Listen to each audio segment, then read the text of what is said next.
It was a typical Friday. I got up, took a shower, got dressed, and went to work, where I had several meetings and negotiations. When lunchtime arrived, I looked out the window at the bright Dallas afternoon and decided to walk across the street to the gallery for some food. As I walked through the mall to Potbelly's, I grinned, realizing how much of a slave of habit I had become. Over the past year, I've probably made this walk 3 days a week to eat the same sandwich at the same place. This would not have been the case when I was younger. Then I craved variety. Now that I've found something I really like, a little repetition wasn't a problem. Okay, maybe even a lot. I had just started my first bite when a woman settled into the seat next to me. This caught my attention for two reasons. First, there were several empty seats at the table. Secondly, I specifically chose this place because when I sit, the next seat is very close. This usually means I can enjoy my lunch without distractions. This closeness apparently did not bother this woman, so I began to grab a Coca-Cola and chips. As I did this, she said, "You don't have to move anything for me, John." I turned to get a better look and saw a woman about 170 centimeters tall, weighing about 54 kilograms, with olive skin, shoulder-length light brown hair, and full, soft lips. But it was her light brown eyes that caught my attention, not because of their color, but because they seemed so sad. Looking into those eyes, I asked, "Do I know you?" She smiled softly and shook her head. "No, we've never met before, and frankly, I wish we hadn't met now." What do you say to a beautiful woman you've never met, who deliberately sits next to you and obviously knows you, and then says she wishes you two hadn't met? I had no idea, so I just stared at her silently. She extended her hand. "Sorry for my rudeness. My name is Stella Holmes." We shook hands formally, and she continued, "I won't take up much of your time, but I need to talk to you about an issue that concerns both of us." Turning away from Stella, I involuntarily looked around, hoping to see friends laughing at their own joke, but I didn't notice anyone. Turning to her again, I said, "Stella, I don't know you, so I can't imagine what you might need from me. Maybe it's better if I just leave." As I began to put the half-eaten food back into the paper bag, I felt it lightly touch my hand. "Please, John, give me 10 minutes, and then I'll leave you alone." I should have ignored this stranger and walked away. Damn, looking back, I should have turned and ran as fast as I could, but I didn't. Instead, I stopped fiddling with my food and turned towards her. "Okay, you have 10 minutes, and for dramatic effect, I pressed the timer on my watch." She looked at me, paused long enough to take a deep breath, and with a sad smile said slowly, "John, my husband has been seeing another woman behind my back for 6 months, and that woman is your wife, Sue." The words came to me clearly, but I didn't believe them and told her this. "Stella, I'm very sorry that your husband is cheating on you, but you confused me with someone else. My wife loves me and I love her. We've been married almost 15 years, and I'd bet my life that I'm the only man she's ever known." Stella's eyes became sadder with every word I said. She took a thick brown envelope out of her purse without looking and placed it in front of me, saying, "I'm really sorry, I really am. I know this is hard for you to accept, but I assure you that the other woman is your Sue." Stomped the envelope with her index finger. She said that inside were photographs, a DVD, and a private investigator's report. As I reached for the envelope, she put her hand on my arm. "Please, John, don't watch this until I'm gone, and my advice is don't watch any of this until you've been alone for a few hours. It will take a little time to review the materials, but it will take a lot more to recycle." At this point, I was half angry, half confused, and half scared, so I said a little louder than necessary, "Lady, what the hell is this, and what do you want from me?" I saw her blink at my tone, but she didn't look away. "John, I already told you. Your wife is cheating on me with my husband. What do I want from you?" "Yes, Stella, what the hell do you want from me?" "John, I don't really want anything from you other than forgiveness." I'm confused again. "Stella, if your story is not complete nonsense, Why should I forgive you?" As she began to stand up, she said, "I have given you all the information you need so that you can draw your own conclusions about who needs your forgiveness. But I'll tell you what I wanted from this meeting. First of all, I wanted to tell you this news personally. I owed you that. Secondly, I want your wife out of Justin's life and mine." As she stood up to leave, she leaned towards me and whispered, "I really believe that Sue loves you, so please try to respond to this in a way that you can live with and don't just react to the pain." This was the hardest thing for me, but I hope this will change everything. When she started to walk away, I grabbed her hand. "What are you going to do about your cheating husband?" She gave me a very cold smile and said firmly, "I'm going to run into him on Sunday. After that, he will have a week to convince me that he will never cheat on me again, and we will move out of town by the end of the month. Otherwise, I will leave him without his reputation, his money, or his manhood." When I heard the emotions in her words, I realized that her husband is really in big trouble. While I was trying to decide whether to follow her, she disappeared into the crowd. Turning to the envelope, I began to pick it up when Stella's voice popped into my head, and I realized that I would wait for privacy. At work, I couldn't open the envelope, so I spent the longest day of my life, moving from meeting to meeting, mechanically performing my duties. Neither my thoughts nor my heart were in business. Finally, my last meeting ended, and I headed home. Arriving home at 6:30 p.m., I put my briefcase down and went into the bedroom, where I saw Sue watching TV. When she saw me, she jumped up, hugged me tightly, and kissed me on the lips. This is how she greeted me every day since we got married. Looking at me, she smiled and said, "You're early today. What happened?" "Well, the weatherman said the weather was going to be nice for the weekend, so I thought we could head out to the lake early tomorrow. We could go fishing, and then I'd lay down a new tile in the hallway." She playfully replied, "Ah, that sounds fun, but I can't do it tomorrow." "Why, honey, do you have a date with another man that you can't cancel?" Hitting me lightly on the left shoulder, she laughed and said, "That's such a terrible charge. You know, I volunteer to help with the church's annual auction, and I'll be busy all day. Now apologize." I looked for signs of lies on her face, finding none. I hugged her tightly and whispered my apologies. After dinner, I loaded my fishing gear into the car along with a duffel bag containing work clothes and gloves. Once everything was packed, I went back into the house to watch some TV. Later that night, I had trouble sleeping as dinner kept coming back into my thoughts, and the wave of emotions repeated itself over and over again. Around 1 a.m., I noticed that Sue was now clinging to me.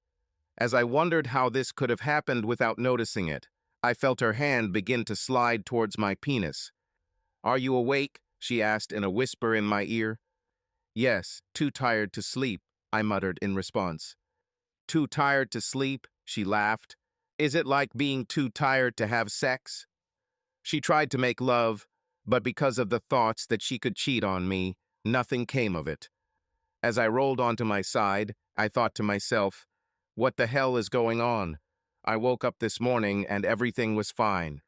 Now I have a stranger claiming that my wife is a cheater. Still awake at 4 a.m., I gave up, got dressed, and headed to the lake.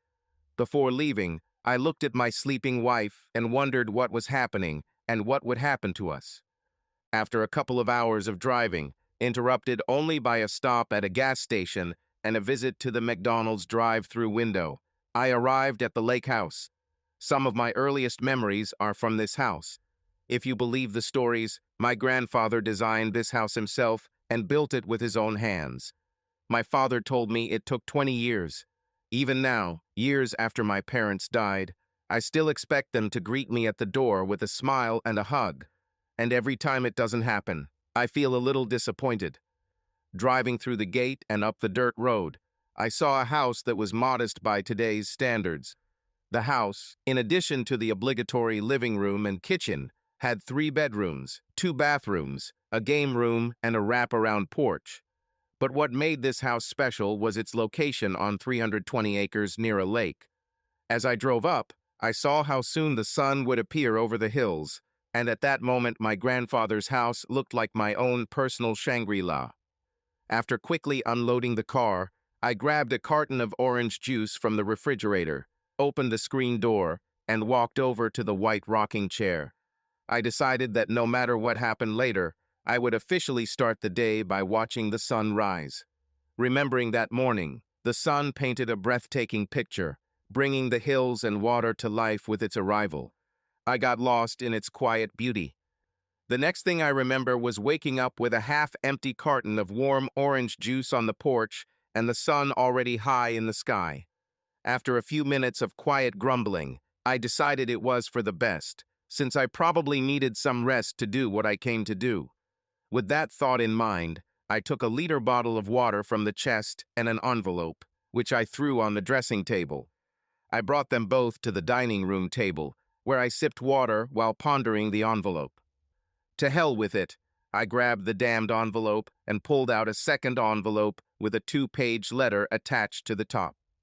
John, I don't know what will be said when I give this to you, so sorry if I repeat myself.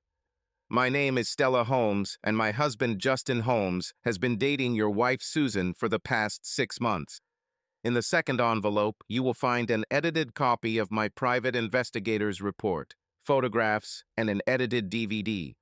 I have divided this material so that you can think before you act. I realize it may be too late, but after this letter, take time to really think about how much you love Sue and what your love has meant to you over the years. I can assure you that the affair is over and no longer threatens your relationship. Now you should focus on the questions. Can you forgive her, and are you ready to fight for your marriage? Please do not open the second envelope until you have found the answers to these questions. No man can avoid seeing hard evidence of his wife's infidelity, but since this is my hope, the duty of convincing you of its truth lies with me, so you won't need to open a second envelope. I witnessed the beginning of their relationship. In fact, I was the reason they met.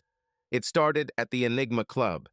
Justin let his ego do the talking for him, playfully boasting that all the ladies wanted him.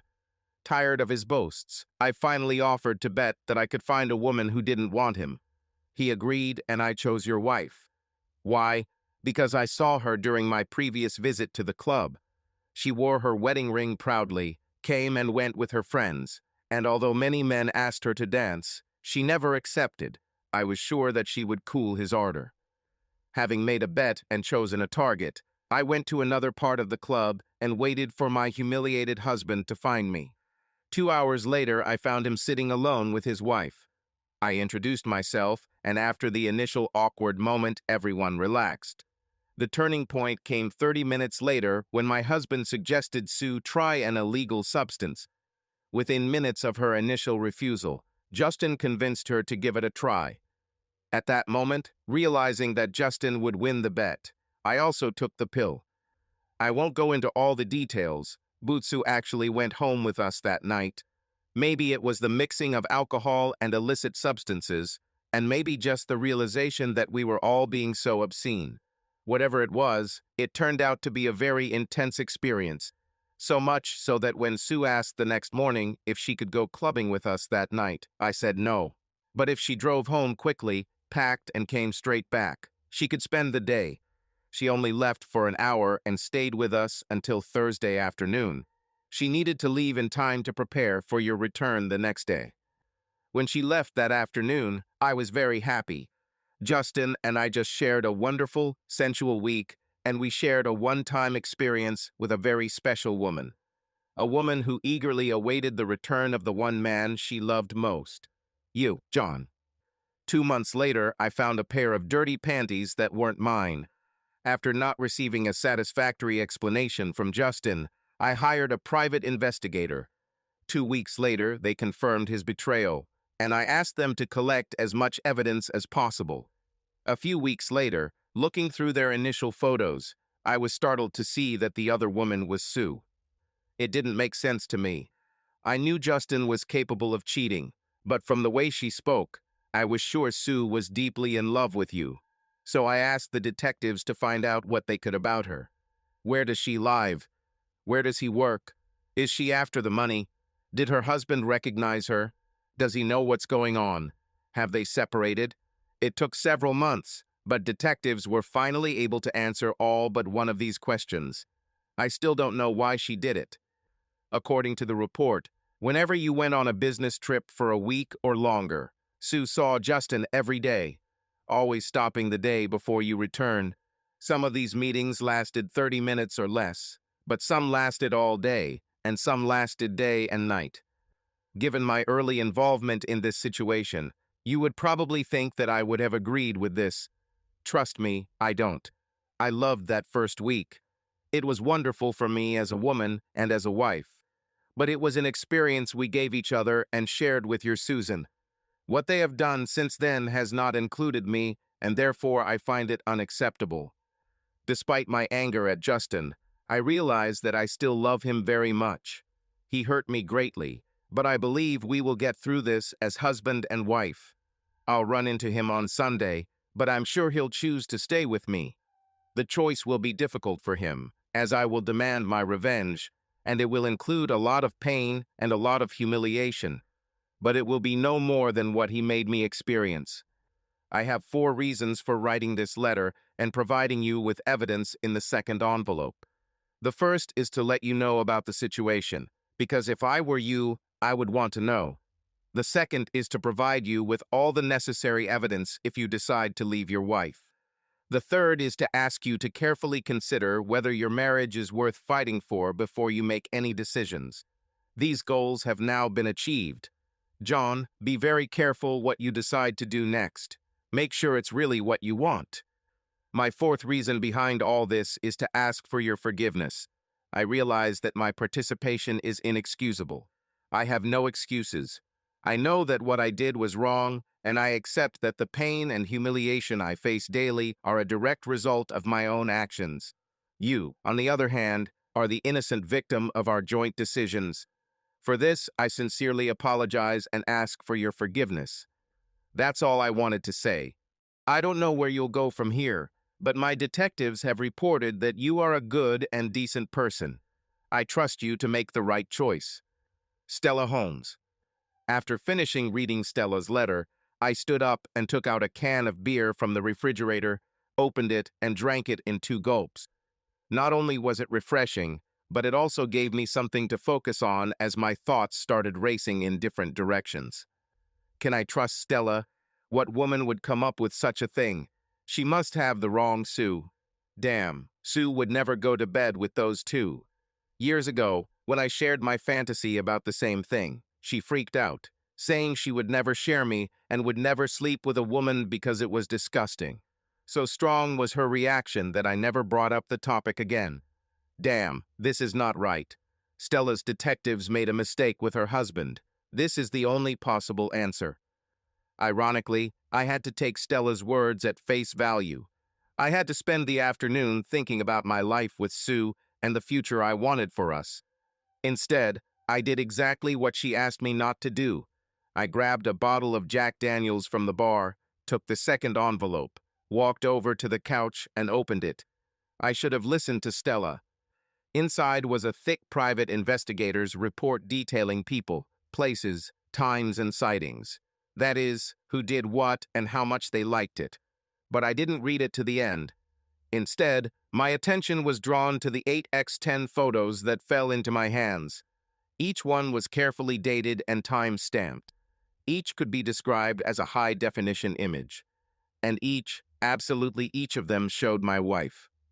Although in the picture the images depicted different dates and times, they all had several common characteristics.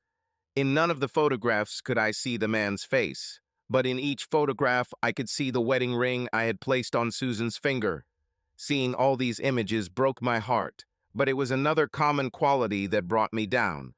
You see, in every photograph, the expression on my wife's face was one of pure and unadulterated joy.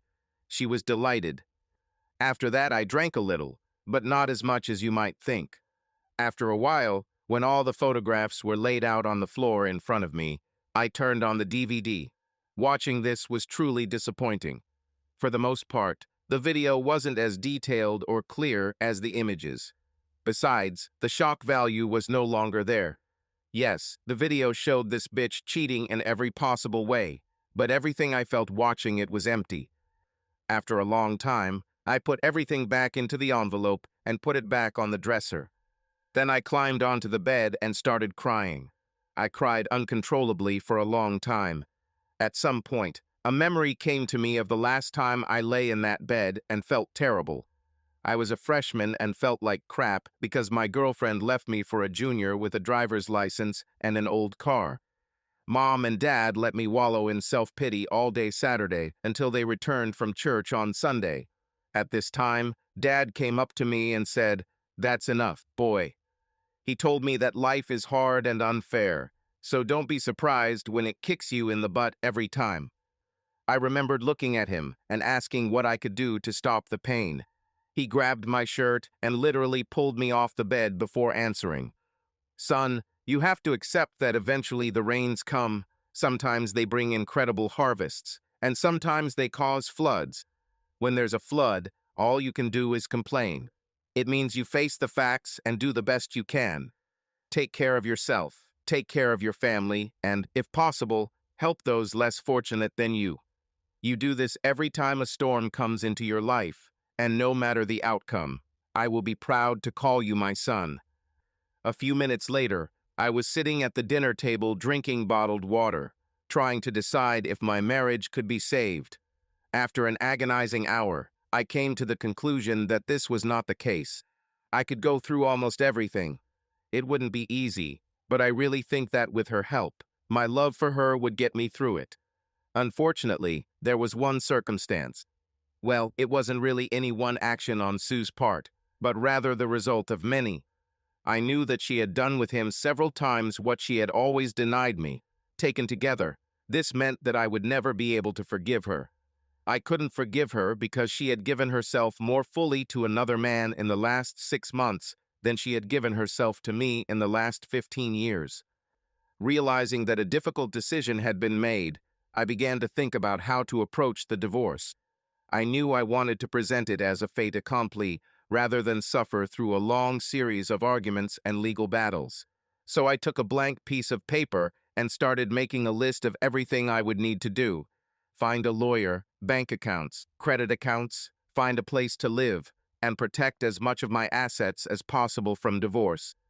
Looking at the final list, I knew that I would need at least 2-3 months to be ready. As I drove home that evening, I began to worry about how I would convince Susan that everything would be okay for the next 3 months. In the midst of my anxiety, a thought occurred to me that made me let out a soft, ironic laugh.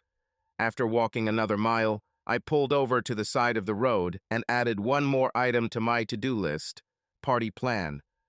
Laughing loudly, I put the car back into gear and got back on the road. The next 3 months were more than eventful.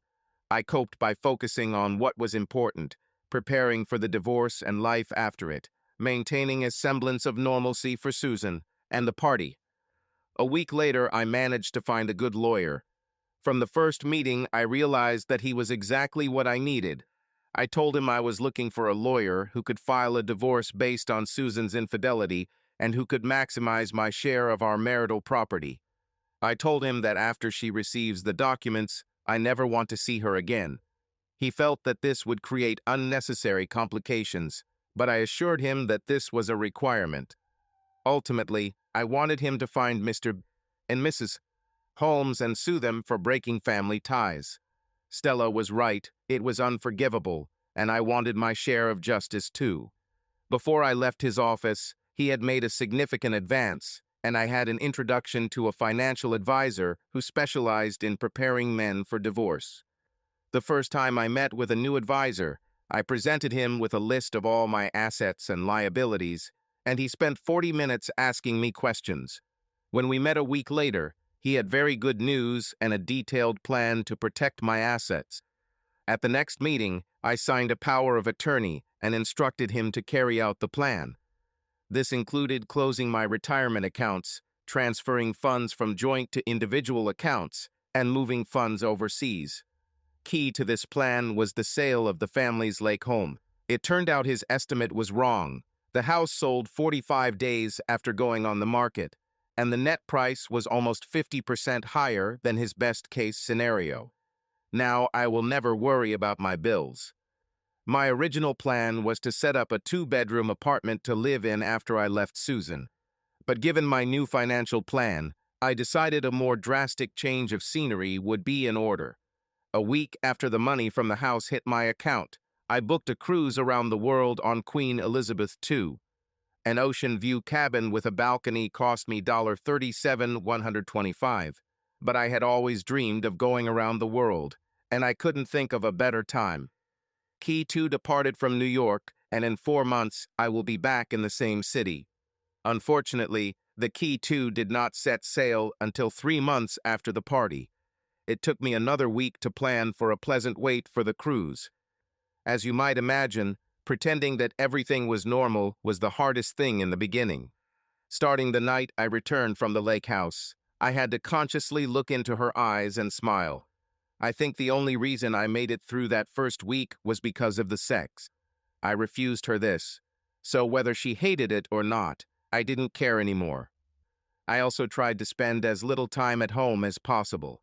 My job always required travel, but with my age and position, I only needed to travel 1 week out of 6. However, over the next 3 months, I was on the road 3 out of 4 weeks and even started staying on weekends, something I hadn't done in a decade. When Susan asked why business travel was increasing so much, I told her that two had retired, and until we hired and trained replacements, I would be collecting a lot of bonus travel miles. As I turned away from her, I couldn't help but wonder if she would have asked the question if Mr. Holmes was still available. Over the course of 3 months, there were many nights when I was at home. Since I stopped trying to initiate sex with her after the first month, she took the initiative. But I couldn't do it. At first, she was very understanding, but then she started asking what was wrong. I chalked it all up to stress at work. After the 4th unsuccessful case, I told her that I would make an appointment with the doctor and we would find out if the pills were as good as people said. For the party, I rented a small banquet room at the International Hotel in Addison. I chose it because it was the right size for 60 people and because it had two 55-inch TVs on each of the 4 walls and a separate media control room on the 2nd floor.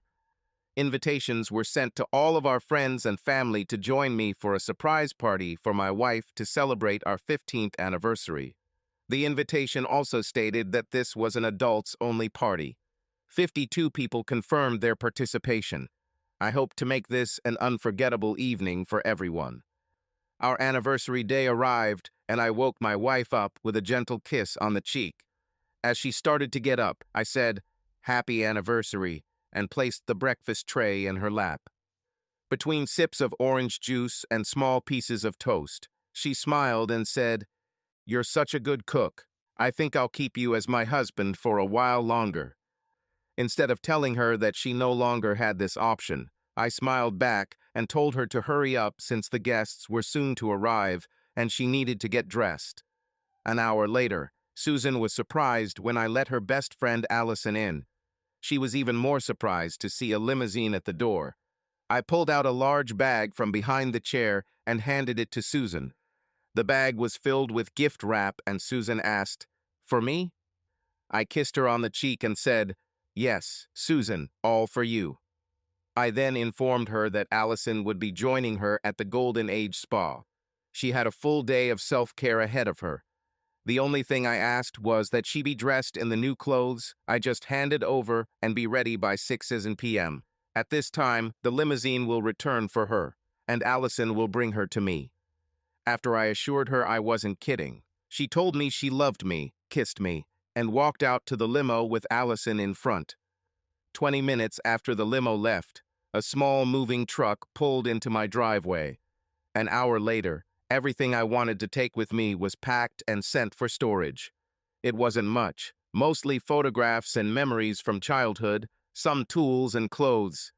When it was done, I thought it was sad that after 15 years I wanted to leave so little.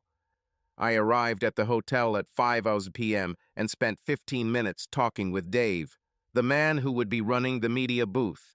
I gave him a CD of music that he could start playing at 5:30 p.m. and a DVD. I gave him $100 and told him that when he received my text message, he should start playing the DVD. I also warned him that at some point people might start yelling at him to turn it off. He said that for another $100, he would ensure that he was deaf until the end of the playback. "Good boy," I said as I handed him another $100. By 6 p.m., everyone had arrived, and I personally thanked them for joining me on this special evening. Looking at all of them, I realized two things. First, that they were all members of Susan's family or friends of hers who became our family and friends. I realized that over the years I had focused my entire life on Susan and her world. I promised myself to never repeat this mistake. The second realization was that they were all good people, and I would miss them in my life. As befits her 15th anniversary, Sue wore a very short black dress studded with hundreds of Swarovski crystals, which glinted in the light and accentuated her plunging cleavage, highlighting her 36C breasts. 4-inch stilettos paired with a short skirt provided glimpses of her stocking tops as she moved.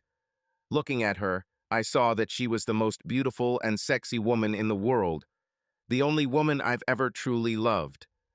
When she entered the room, the meeting was greeted with a spontaneous outburst of applause and wishes from everyone who loved her. She was clearly surprised by the attention, so I gave her a minute to soak it all in before approaching her. After giving her a quick kiss, I turned her towards the tables and said, "Ladies and gentlemen, my wife of 15 years is Susan." For the next hour, I played the part of the happy husband, moving from table to table with Susan, thanking everyone for their participation. Later, after the food was eaten and the sweets were consumed, I got everyone's attention and gave Susan an anniversary gift. It was a 1.5-inch crystal heart hanging on a platinum chain. Putting it around her neck, I said that now she wears my heart. What she didn't know was that I ordered this heart especially for her.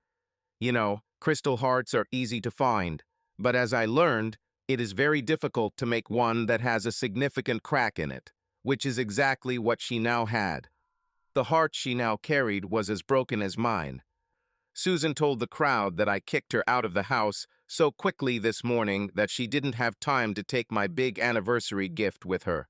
As she handed me a plain white envelope with the hotel logo on it, she told the crowd that it didn't mean she came to the party without a gift. As everyone watched, I pulled out a handwritten note from the envelope. "My dear John, you filled this day with wonderful surprises, so I hope my gift will be just as amazing for you. My anniversary gift is something I have always denied you. Tonight, when we return home, I will gladly give it to you. Love, Sue." After reading the note, I felt my face turn red. Everyone noticed and laughed, realizing that my wife had just given me a very naughty gift. Susan even laughed at my reaction. What they didn't realize was that I was blushing not from embarrassment, but from anger. Here she is, on our anniversary, offering me a gift that she no longer values. What she offered me was a second-hand gift that someone else had already used until he got tired of it. I supported the misconceptions of others and, smiling, pretended to carefully fold the note and put it in a safe place. Everyone also appreciated this, as it caused a new burst of laughter and exclamations. When my watch showed 20:40, Susan was sitting at a table in the main part of the room, chatting happily with 3 of her friends, while I paid respects to her aunt and uncle, who were sitting very close to the exit. At 8:45 p.m., I left the ballroom and exited through the back entrance of the hotel. I sat in the back seat of the limousine and turned on the laptop that was waiting for me. Once connected to the hotel Wi-Fi, I sent Dave a text message instructing him to start playing the DVD. Sitting in the limousine, I watched as the video camera in the media control room beamed images onto my screen in real time. My only goal at this party was to show this video. After all the time and money spent organizing this event, I was determined to see its impact. It began with an empty champagne glass, a single clink sounding from it as a silver knife lightly tapped its sides. "Attention, please. I request your attention for a moment." My voice boomed through the room's sound system. After a brief pause, my voice continued. I had to leave the room for a moment, but that's okay, because I left my virtual self here to provide this dedication to my beautiful wife, Susan. I watched as everyone sat down and stared at the nearby screen. As you all know, 15 years ago today, Susan took me as her husband, and I took her as my wife. At that time, I thought I was the happiest person in the world. I suspect you still see me like that. As my voice continued to sound, images of the first 14 years of our marriage appeared and merged on the screens. For the first 14 years, Susan helped me become a better man and a better husband. Together, we learned what makes each other sad and what we can do to make each other laugh. For better and for worse, for richer and poorer, for sickness and in health, Susan was there for me, to the exclusion of all others. She was my perfect complement, my partner, my best friend, and my lover. Besides her love, she gave me many gifts during those first 14 years, but there were two that I always valued the most. As I continued to speak, the screens showed corresponding images. The first of these gifts was my wedding ring. Since she stood at the altar and placed it on my finger, I have worn it proudly every day. I confess to you that with all the travel required by my job, there have been many lonely nights, and more than once I was offered the comfort of a temporary companion. But I always refused, not because my needs were less than those of other men, but because this ring was a constant reminder that everything I needed was waiting for me at home, when I'll come back. The second most memorable gift was a Mont Blanc pen. Susan gave it to me for our 10th anniversary. She told me that she had ordered it the year before and that it was a unique thing. If you look closely, you will see that instead of one floating, the diamond that is usually at the top of this model has two stones suspended so that they look like they are facing each other. My stone is a heliotrope, and below it is an emerald stone, Susan. I loved this pen from the first one. I loved it for its uniqueness, but most of all for the love that went into its design and making. Over the past 5 years, I can honestly say that every time I used this pen, I thought of the woman who gave it to me, and how much it means to me. Again, a champagne glass appeared on the screens. This time it was being filled. My fingers grabbed the stem and began to lift it out of sight while my voice continued to sound through the speakers. Join me in a toast to my wife, Susan, who showed me what love can be. The screens showed how the empty glass was lowered back onto the table. I've just shared with you my special memories of the first 14 years of my marriage to Susan. But today is our 15th anniversary, and I have to tell you that this year has been the most amazing year ever. Susan has given me 2 more this year. Gifts that I will never forget, and I would like to share them with you now. The first was the gift of surprise and amazement. The second gift she gave me this year was this one. An ancient Viking helmet appeared on the screen. You see, this year my loving wife gave me horns to wear. As you all can see, they were big and heavy. At this point, I saw the older men in the crowd suddenly become more interested, although most still did not understand what was going on. After much thought, I decided that these horns are too heavy for me. So, everyone in the ballroom watched as the horns were filed down one by one on the monitors. Finally, only the mutilated helmet remained on the screens. Everyone here has been a good friend to Susan and I. We have all shared many happy moments over the years. To Susan, whom I loved with all my heart, and to all of you, I hope that your life will be full of happiness, that satisfaction will be your constant companion. Susan, and to all our friends, I say with sadness in my heart, via con Dios. As the screens went dark, I watched as a lone figure stood up and walked toward Susan. I saw him speak to her, and after she confirmed her identity, I saw him take out 2 plastic bags from his pocket, which he placed in front of her. The first contained the remains of a destroyed Mont Blanc pen. I watched as she picked up the second bag, trying to figure out what it was. From her reaction, I understood the moment when she found out that these were 4 separate parts of my wedding ring. I smiled at the thought that no one noticed it was missing from my hand. Finally, the man took an envelope from his pocket and told her that she had officially received the divorce papers. As I continued to watch him quickly walk towards the exit, Susan followed him, shouting after him as the monitors came back on. My final narrative was brief and stern. Dark, what would you do if this were your wife or your husband? And with that, raw images of Justin Holmes and Susan appeared on the screens. Focusing on Susan's reaction, I think she finally realized how much I appreciated her anniversary gift, because when she saw the close-up picture of herself, she fell to the floor. The party was everything I had hoped for, so I closed my laptop. 30 minutes later, I tipped the driver and entered DFW Airport's Terminal C. An hour and 3 glasses of whiskey later, I was in the air. I spent the next 3 months in the Florida Keys, where I rented a beach house and spent every day in or under the water. The 4 months I spent on Key 2 were great and worth every penny. Watching the world on TV is one thing, but it doesn't compare to seeing its wonders with your own eyes. As for the companions, an unusually large percentage of the passengers turned out to be fascinating people, and they made every meal worth sharing. And while there were few single women on board, there were even fewer single men, so I always had company at lunch or on the dance floor or when I went ashore. In those 7 months, my divorce was finalized, and, thanks to excellent legal and financial advice, I was able to retain most of our previously joint assets. Of course, photos and videos helped too. There were 2 surprises during this time. The first was that Stella and Justin settled my claim for $500,000. The second occurred 5 months after the party. My lawyer contacted me and told me that Susan would agree to all of our terms, but only if she could talk to me face to face. The lawyer strongly recommended that I do this. I objected, saying that I would not meet her, but I would agree to a 15-minute video call. So on the appointed day, I found myself in the ship's conference room, looking at Susan for the last time. After she said hi, I deliberately started the timer on my watch and said, "You have 15 minutes."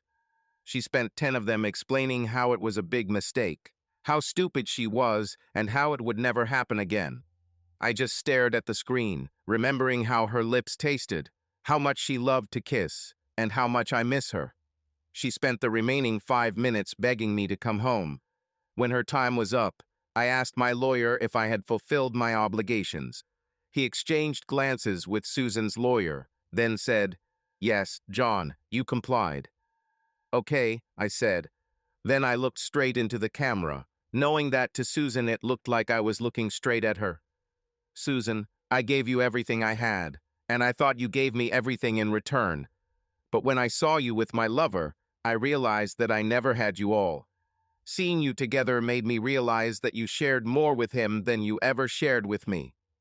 After a short pause, I continued, "Susan, I have spent my entire professional career negotiating agreements, and one of the reasons for my success is that I have always tried to create fair agreements. I have always looked for a contractual relationship where both parties received as much value as they put in. Knowing this, do you really think I could accept a relationship where I gave everything and my partner gave less of the same?" She lowered her head and shook her head. Rising from the chair, I said, "Me too." Raising her head, she asked, "John, why did you stop calling me Sue after all these years?" From the air tom, I sat down again so she could see my face and replied, "Sue was the wife who was waiting for me at home. She was the one who rejoiced in being my companion and my mistress. Susan is a cheater." When I saw tears running down her cheeks, I stood up, saying, "Goodbye, Susan, and Sue, goodbye to the world, goodbye, my love."